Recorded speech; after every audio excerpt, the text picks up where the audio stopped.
Hello, everyone, and welcome to Snap Take. This is Glazer of Snap Judgments, and well, we've got a lot to get to, so we're going to jump right into these decks. We've got three top decks from three top players, including this one from the great Safety Blade through Jay Walla. We also are going to talk about a deck from Pixie Chef, and then a surprising deck from the Pixel King Roram. So let's kick it off with this deck. Jay Walla, safety credit Jay Walla. I believe that this is an alteration of a deck Jay Walla made. You may know Jay Walla as the person who made Cerebro 3 so prominent, a top 10 player very often. I believe he's finished as high as number 2 or 3 on the Infinite Leaderboard. Meanwhile, Safety Blade is our old friend, one of the top deck builders in the game. He's created numerous meta decks over the years. He's a Marvel Snap Zone writer and often a top 10 player. Let's talk about the list. But first, if you'd like to find Safety Blade, you can find him at twitch.tv/safetyblade. This deck means Mockingbird, Sasquatch, Gwenpool, Viv Vision, and Frankie Ray. Frankie Ray is, in fact, one of the very, very best cards in this list. Clea for this list is good, but not great. You actually kind of don't want to play her. We'll talk about what she's for on the next slide. You need Agony of Penny, but if you're lacking Penny, you don't really need Agony. You can run America, Hulkbuster, kind of whatever else. You just want some decent power buff cards in those three slots. Kate Bishop's only real replacement is Sam Wilson. You need something to make Mockingbird cheaper. All right, so Clea's use. Clea is largely meant to sit in hand for the majority of the game. You want a couple of extra of her spells so that you can use them as 1-drops for turn 5 or turn 6. Those extra 1-drops on turn 5 obviously have extra value because they'll make your Sasquatch cheaper. You're buffing her largely by Viv Vision and Gwenpool. You can, in a pinch, play her on an Agony. You can, in a pinch, throw a Spider on her. But those are sort of like backup plans. You're really meant to keep her in hand for most of the game. Echo, meanwhile, is meant to be played largely mid as a way to stop the Mr. Fantastic combo that's so prominent. You can also save her to try and snipe a Vicky hand later. Echo is having kind of a moment in this metagame. Agony is here for two specific cards. First, Penny Parker gives you an extra energy with Agony. That's a nice thing to have access to. It can give you an early Gwenpool, which is very powerful. This is also a powerful thing to do on turn 5. If you can pull it off on turn 5, that extra energy going to turn 6 can allow you to Juggernaut when you otherwise wouldn't be able to. In addition, we have Frankie Ray Nova as an amazing Agony target, turning Frankie Ray immediately into a 212 or 312 because you paid for Agony is amazing and a very powerful play that can force the opponent into some tough choices. Hey Bishop is here because her arrows make Mockingbird cheaper. That's fundamentally the use case in this instance. Remember, by the way, that Acid Arrow will not work for Mockingbird, but will for Sasquatch unless you mess up Acid Arrow. Mysterio is probably the key card to the deck. Mysterio's job is to get hit by Gwenpool and Viv Vision. If Mysterio is hit by either, each buff will be multiplied. In addition, playing Mysterio alone will be -3 to Mockingbird and -3 to Sasquatch. If you can play another couple cards, you can very often play at least 2 more cards. With that then you're getting Sasquatch to 1 and Mockingbird to 3. You now have an extra 2 energy. You can drop a Frankie on an Agony, for example, or play an Echo to snipe something at that point. We've talked about Viv. She's fairly straightforward. Also, Viv hitting Frankie is pretty good. Same concept for Gwenpool. Gwenpool hitting Frankie, Mysterio, or Clea are all really great. Juggernaut is your late game winner, stealer of lanes. Once in a while, if you get the Kate thing going, if you get everything going right, you'll be able to play Juggernaut, Mockingbird, and Sasquatch, but it's perfectly fine to play just Sasquatch and Juggernaut. That's usually going to win most games of Snap. And then Mockingbird and Sasquatch are last turn big power plays. So turn 1 Agony over a skip. Turn 2 Frankie on Agony or Penny over Kate. If you can play Gwenpool on turn 3, I usually do. Over Viv or a 2+1. Turn 4 Gwenpool or Viv plus an extra 1-drop, or you can play Kate and cheap stuff. If you played Kate earlier, this is a good Viv and 1-drop. Turn 5, we're looking for Mysterio plus. Agony and Frankie works, so do a bunch of Clea spells. You have a lot of optionality here. Turn 6, Sasquatch, Mockingbird, Juggernaut, some combo thereof. If you can tell they're not going to match your points, or if you can tell Juggernaut is going to win because they're not on a deck that fills every lane, feel free to snap there. Your snaps on Gwenpool and Viv are a little more conditional. You want to make sure they're hitting the right targets. There's cards that are amazing to hit with Gwenpool and Viv. We talked about them already. And there's cards that you're just happy for the buff, but like it doesn't super matter. All right, one last look at this list. It's a beauty. We're going to get to the next one, the Roram Professor X1 momentarily, but before we do, please hit that sub, leave a like, and leave a comment if you're willing to help support the channel. It means a lot. If that's not for you, that's fine, but we do 7 days a week of Marvel Snap videos. If that sounds good to you, make sure you hit that sub. In addition, we are giving away a Spider Punk this week. I actually have to announce last week's, which is a good reminder. If you would like to win a free Spider Punk, all you got to do is sub, like, comment, and then I'll ask a specific question for you to comment on later in this video to enter to win the Punk. Excuse me. Can't breathe all of a sudden. I'm telling you, I've been fighting off this cold for like a week and a half. All right, next up we have Pixel Evo X. Anytime you see Pixel, you should know that we are talking about Rorm's Alliance. Rorm plays. He was on the podcast that released yesterday. One of the best players in Marvel Snap, winner of Golden Gauntlet 2.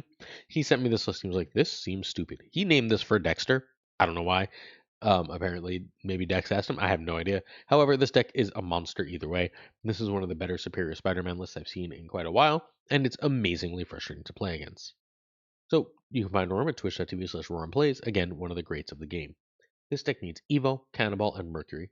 Bruce and Sam can be America, Forge, or any early buffer because you want an early buffer in order to be able to play your Superior Spider-Man. If you don't have Superior, you can play Luna, although the deck would fundamentally change at that point. All right, so Sunspot and Misty are just nice buffing cards. If you play either, you can get your buff going for Superior very easily. It's that simple.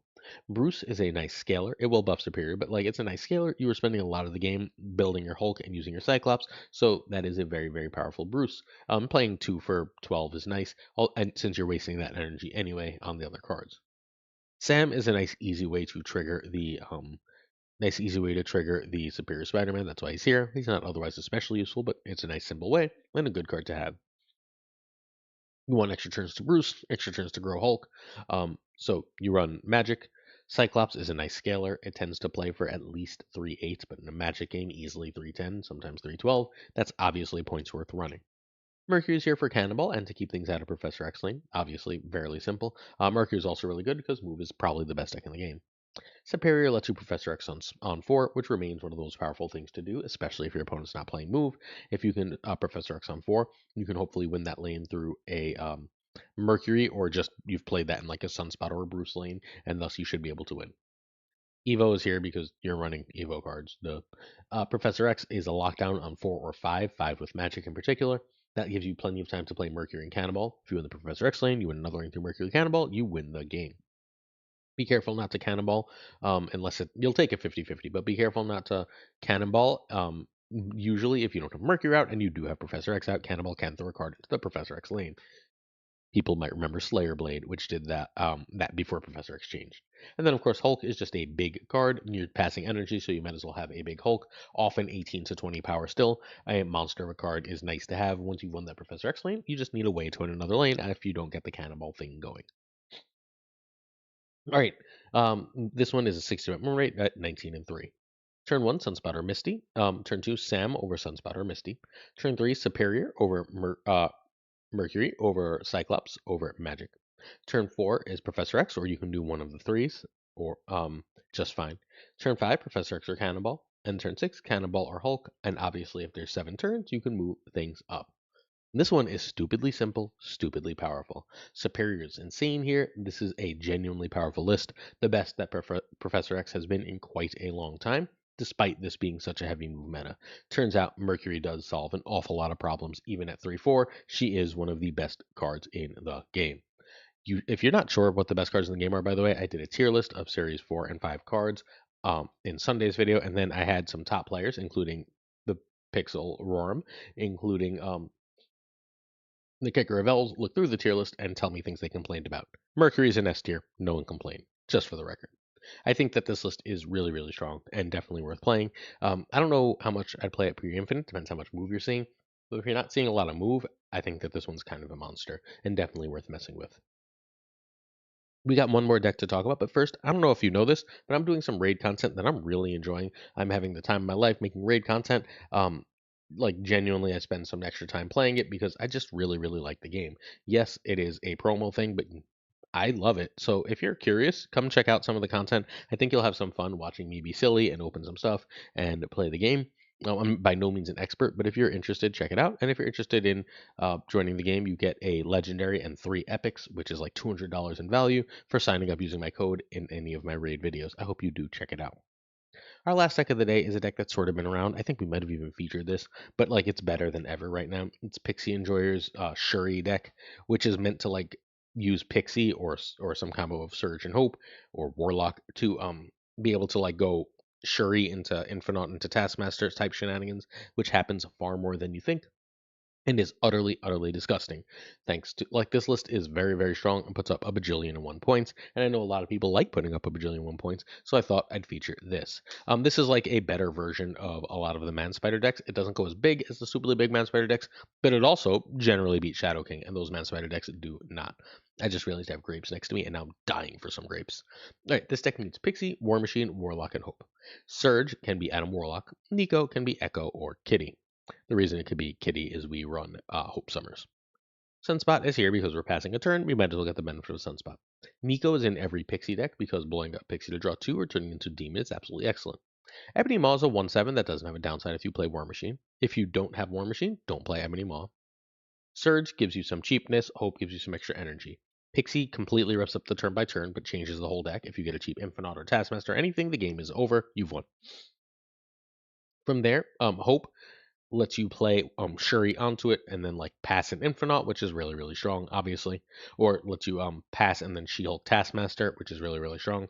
You can also use Warlock in the same way. Warlock into Shuri into trigger Warlock is really strong if you pass. You can of course just play War Machine and then you don't even have to skip. You can just, especially if you've got a Pixie, but you can also play War Machine and then skip and trigger Warlock. You have a million plays along those lines. Your goal is to Taskmaster, She-Hulk, or Infinite. Obviously, Infinite's better, but either one will do. I cannot resist. All right. All right. 55% win rate and huge cubes. Turn 1 Sunspot, Maw if you already have War Machine. No, you're going to play it. Turn 2 Pixie over Surge, and be forewarned when you play Pixie, the turn by turn is utterly useless. Turn 3 Warlock over Hope. Turn 4 Shuri over War Machine. Turn 5 is either pass or if we played War Machine, we can drop an Infinite if we played Warlock or Hope. Turn 6 is Shulk Task, Infinite Task, or some crazy combo of points thanks to the great power of Pixie. Pixie Chef is, of course, a Pixie Chef, and this is no exception. Come check me out on stream at twitch.tv/PulseGlazer. I'm hoping to be live right as you're seeing this. In addition, my season pass question is: you interested in some Spider-Man Noir coverage? Usually we'd feature Spider-Man Noir today, but I'm not excited about the card, so I didn't. Let me know if you're interested in Spider-Man Noir. If there's a great deck, of course, I'll cover it in the next couple days. I just don't believe that great deck exists. Spider-Man Noir is now a 4/6, I believe. On reveal, your other card, if your other cards in play cost exactly 8 total, and the top card of your deck here set its power to 8. So there's ways to do this with Mr. Sinister and Debris and make it work. And then you've got a ideally you're hitting like an Iron Man or a Brood or something, and you're just stealing a lane. But it's really, really hard to get 8 power out by turn 4 without counting Spider-Man Noir. Your 1 plus 2 plus 3 is automatically 6. That's why you need an extra card. You can also try Shauna if you want. I don't know. This seems nearly impossible to do, especially because so many locations put crap on both sides of the board. It's very easy to disrupt, and if it's disrupted at all, it's just a dead 4/6. My guess is this card is utterly garbage, one of the worst cards they've ever released. We shall see. I hope I'm wrong. I hope someone is immediately like, oh no, this is the cracked build for it. But I will be fairly surprised if that's the case. All right, certain tier support on our page. Come on there. Thanks. I'm going to say thank you to a bunch of people because the second grape is calling me.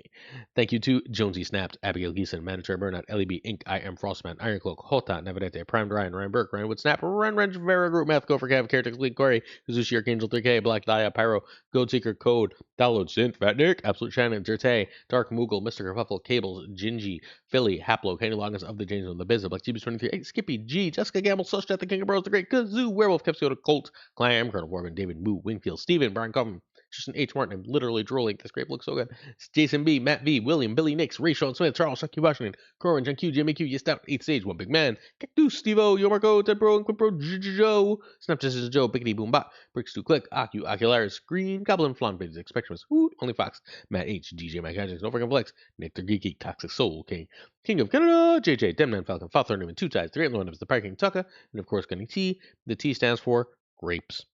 Probably my favorite fruit right now. Catch you tomorrow for another Snap Take video. Peace.